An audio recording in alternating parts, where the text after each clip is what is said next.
નમસ્કાર દર્શક મિત્રો, આપ નિહાળ રહ્યા છો સાઈ ગ્રુપ મીડિયા હાઉસ દ્વારા સંચાલિત નવસારી લાઈવ અને ઝટપટ ન્યૂઝ. દિવસભરની ઘટનાઓથી અવગત કરાવતું એકમાત્ર બુલેટિનમાં જુઓ દેશ અને દુનિયાના આજના મહત્વના સમાચાર. ઓપરેશન મ્યુલ હન્ટ અંતર્ગત નવસારી જિલ્લાના વાંસદા વિસ્તારમાં સાયબર ફ્રોડ માટે વપરાતા મ્યુલ બેંક એકાઉન્ટનો પર્દાફાશ કરતી વાંસદા પોલીસે આરોપીની ધરપકડ કરી કાયદેસરની કાર્યવાહી હાથ ધરી છે. નાયબ મુખ્યમંત્રી હર્ષ સંઘવીના માર્ગદર્શન હેઠળ અને વિકાસ સહાય સુરત વિભાગના પોલીસ મહાનિરીક્ષક પ્રેમવીરસિંહ તથા નવસારી જિલ્લા અધિક્ષક રાહુલ પટેલની સૂચના અનુસાર વાંસદા પોલીસ ઇન્સ્પેક્ટર NM આહિરની આગેવાનીમાં તપાસ હાથ ધરવામાં આવી હતી. ભારત સરકારના I4C અને નવી દિલ્હી તરફથી પ્રાપ્ત થતી માહિતીના આધારે તપાસ દરમિયાન એક્સિસ બેંક અને SBI બેંકના મ્યુલ બેંક એકાઉન્ટો મળી આવ્યા હતા. છેલ્લા 3 વર્ષમાં આ એકાઉન્ટોની અંદર કુલ્લે 29,17,206 જેટલો ફ્રોડ ટ્રાન્ઝેક્શન થયેલું હોવાનું માનવામાં આવ્યું હતું અને જેની અંદર અમિતભાઈ રાયુભાઈ ધુલુમ કે જે 26 વર્ષીય છે અને મજૂરી કરે છે અને ખાટા આંબા ચારમોડી ફળિયા તાલુકો વાંસદા જિલ્લા નવસારીના રહેવાસી છે એને ઝડપી પાડવામાં આવ્યો છે.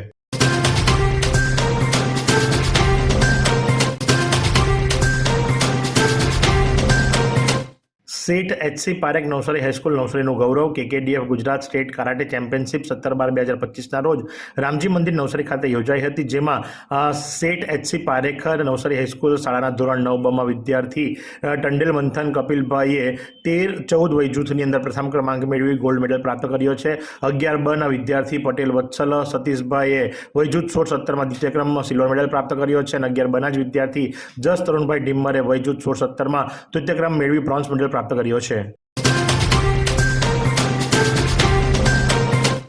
નવસારીના વિજલપુર ખાતે જ્યારે ઓવરબ્રિજ બની રહ્યો છે ત્યારે ઓવરબ્રિજની કામગીરીની અંદર ઇજરાદાર દ્વારા પોતાના મજૂરની કોઈપણ જાતની સેફટી વગરની પાસે કામ કરાવવાના આક્ષેપો સામે આવ્યા છે. આ દ્રશ્યો આપ નિહાળો અને દ્રશ્યોની અંદર આપ જોઈ શકો છો કે મજૂર જે ખરો એ કોઈપણ પ્રકારના સેફટીના સાધનો વગર કઈ રીતે કામ કરી રહ્યો છે. એક તો એમ જ વિજલપુરનું રેલવે ફાટક જે ખરું અને ત્યાં બનતો જે ઓવરબ્રિજ જે ખરો એ ઓવરબ્રિજ જે ખરો એ ઇજારાદાર અથવા તો તંત્રની બેદરકારીના કારણે કેટલા વર્ષોથી હજુ બની જ રહ્યો છે અને હજુ પણ કેટલા વર્ષો લેશે તો મારો રામ જાણે, પણ એની અંદર ચોક્કસથી કોઈકનો ભોગ લેવાશે, કારણ કે ઇજારાદાર જે ખરા એ આ રીતે મજૂરોની પરવા કરતા નથી અને મજૂરો પોતાનું પેટ્યું રડવા માટે મજબૂર બને છે. એટલે આવા વગર કોઈ પણ પ્રકારના સેફટીના સાધનો વગર પણ કામ કરી રહ્યા છે. શ્રી ઉમિયા માતાજી સંસ્થાનના પ્રમુખ બાબુભાઈ જમનાદાસ પટેલે જણાવ્યું કે કડવા પાટીદાર સમાજના અન્ય દીકરા દીકરીઓ તનતોડ મહેનત કરવાની પ્રેરણા મળે અને તેમનામાં આત્મવિશ્વાસ સમર્પિત થવાનો ભાવ કેળવાય અને સફળતા મેળવી પ્રેરણા મળે તે માટે ઉમિયા ચંદ્રકથી સન્માનિત કરવામાં આવે છે. આજ સુધીના 8 કાર્યક્રમ દરમિયાન ઉમિયા ચંદ્રક દ્વારા આ કાર્યક્રમની અંદર 787 દીકરા દીકરીઓને સન્માનિત કરાયા છે અને આજે 122 દીકરા દીકરીઓને 9મા ઉમિયા ચંદ્રક અર્પણ કરાયા હતા અને અત્યાર સુધીમાં આમ કુલ્લે 909 દીકરા દીકરીઓ સન્માનિત થયા છે. ઉમિયા ચંદ્રકથી સન્માન એટલે કે 132 દેશોમાં વસતા કડવા પાટીદાર સમાજ માટે ગૌરવની ક્ષણ.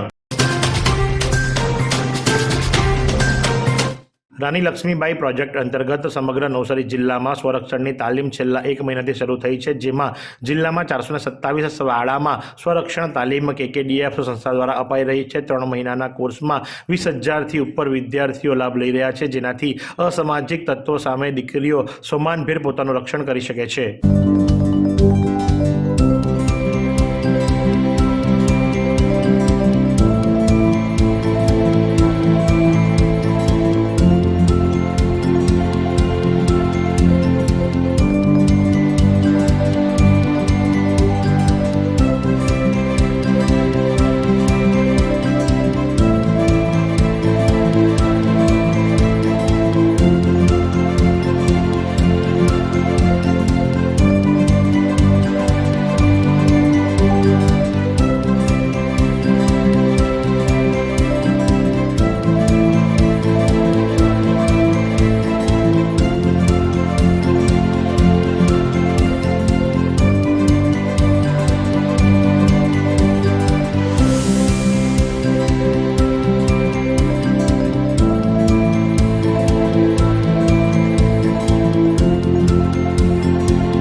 વાંસદા તાલુકામાં ગેરકાયદેસર ધર્માંતરણ સામે આદિવાસી સમાજનો ઉગ્ર રોષ.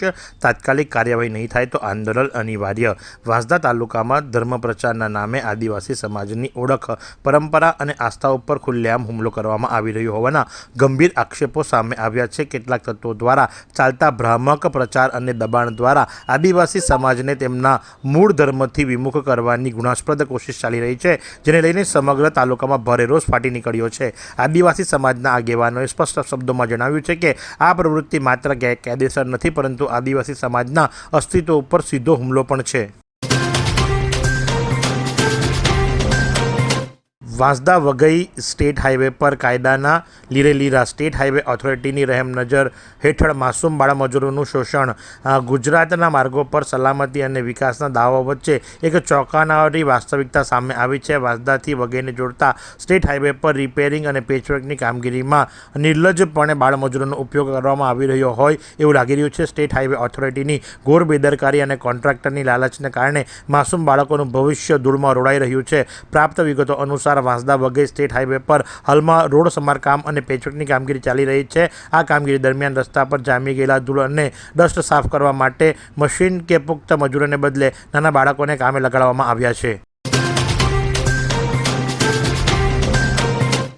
નવસારીના સર્કિટ હાઉસ સામે આવેલા સ્વર્ગસ્થ મોરારજી દેસાઈની પ્રતિમા ઉપર કોઈ ટિખળખોર દ્વારા એક બેનર લગાવી દેવામાં આવ્યું. એડવર્ટાઇઝમેન્ટનું બેનર જે ખરું એ સ્વર્ગસ્થ મોરારજી દેસાઈના મુખની ઉપર લગાવવામાં આવ્યું. આ તો હવે સીસીટીવી કેમેરા ચેક કરવા પડશે અને જોવું પડશે કે કોઈક માનસિક સંતુલન ગુમાવી બેઠેલી વ્યક્તિ દ્વારા કરવામાં આવ્યું છે અથવા તો જાણી બૂજીને કોઈ ટિખળખોર દ્વારા સ્વર્ગસ્થ મોરારજી દેસાઈની પ્રતિમાને આ રીતે અપમાનિત કરવામાં આવી છે. કારણ કે જો ભારતના વડાપ્રધાન સ્વર્ગસ્થ મોરારજી દેસાઈની ઉપર આ રીતે કોઈક ટિખળખોર બેનર પોસ્ટર લગાવી જતું હોય તો તમે વિચાર કરી શકો છો કે હવે નવસારી શહેરની અંદર આવેલા આવા મહાન વિભૂતિઓની પ્રતિમા કેટલા ખતરામાં છે.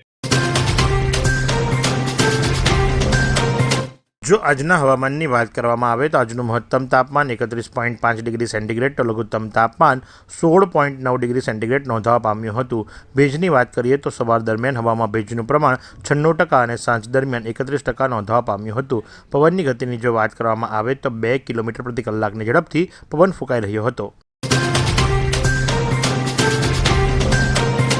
ભારતીય બહુજન હિતાય સંઘ દ્વારા આજરોજ કલેક્ટરને આવેદનપત્ર આપવામાં આવ્યું, જેનો મુખ્ય વિષય હતો આદિવાસી સમુદાય ઉપર થતા હુમલા અને હત્યા રોકવા અને વિસ્થાપિત ન કરવા બાબતે, જેની અંદર ન માત્ર નવસારીના ડાભેલ ગામનો કિસ્સો લેવામાં આવ્યો પણ સાથે જ વાત જો કરવામાં આવે તો અંબાજી પાસે જે આદિવાસીઓને ફોરેસ્ટવાળા અને પોલીસવાળા દ્વારા જે દમન કરવામાં આવ્યો હતો એને પણ આવરી લેવામાં આવ્યું હતું. આ પ્રમાણે મોટી સંખ્યામાં કાર્યકર્તાઓ અને એડવોકેટ ઉપસ્થિત રહી અને કલેક્ટરને આવેદનપત્ર આપ્યું હતું.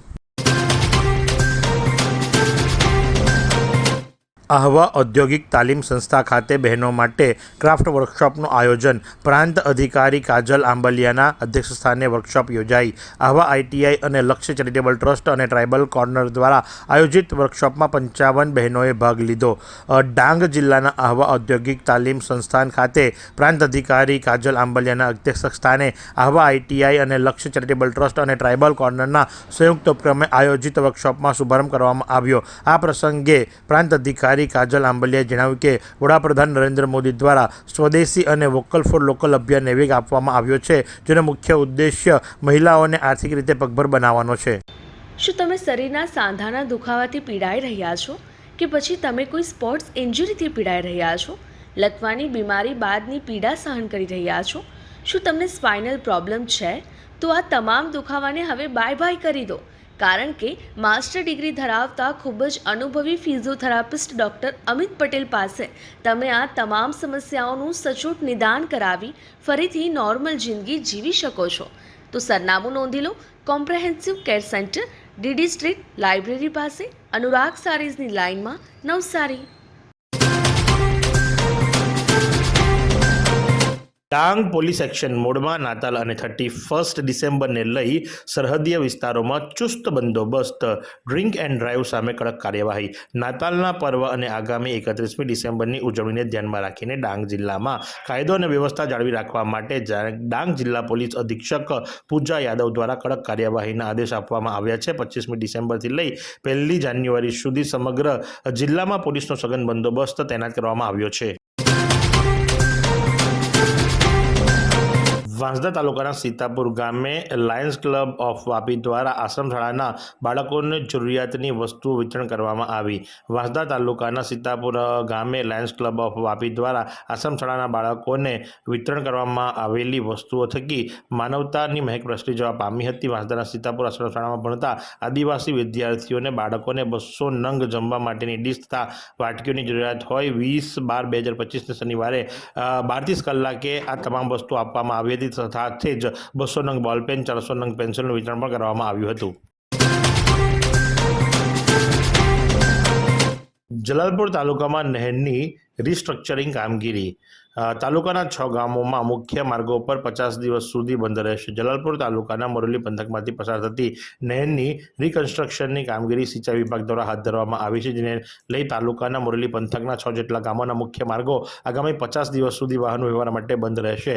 નર્મદા જળ સંપત્તિ અને કલ્પસર વિભાગ વેસમા દ્વારા આ નિર્ણય અંગે વેસમા સિંચાઈ પેટા વિભાગ થકી મોરલી પંથકના છીણમ, મરોલી, મહુવર, ધામણ, ચોખડ અને ડાભીલ સહિત 6 ગ્રામ પંચાયતના સરપંચોને આ અંગેની જાણકારી આપી દેવામાં આવી છે. ડાભીલમાં યુવાનને માર મારી હત્યા નિપજાવવાના પ્રકરણમાં હત્યાની કલમ ઉમેરાઈ. આદિવાસી યુવાન પર હુમલો કરી ઢોર માર મારતા સારવાર દરમિયાન મોત નીપજ્યું હતું. મુખ્ય આરોપી ઝડપાયો. જલાલપુર તાલુકાના ડાભીલ ગામે એક આદિવાસી યુવાન પર હુમલો કરી તેને પરિવારની નજર સામે જ ઢોર માર મારી ઈજા પહોંચાડતા પીડિતનું સારવાર દરમિયાન મોત નીપજ્યું હતું. મૃતક યુવાનના પીએમ બાદ પોલીસે આ પ્રકરણમાં હુમલાખોરો વિરુદ્ધ હત્યાની કલમ ઉમેરી આ પ્રકરણમાં પોલીસે મુખ્ય આરોપીની પણ ધરપકડ કરી લીધી છે. फालूदा मिक्स की इतनी सारी वैरायटीज रिफ्रेश के पास है. अगर आपको भी चाहिए रिफ्रेश के फालूदा मिक्स की इतनी सारी वैरायटीज, तो फिर सर्च करो, क्लिक करो, लाइफ को रिफ्रेश करो.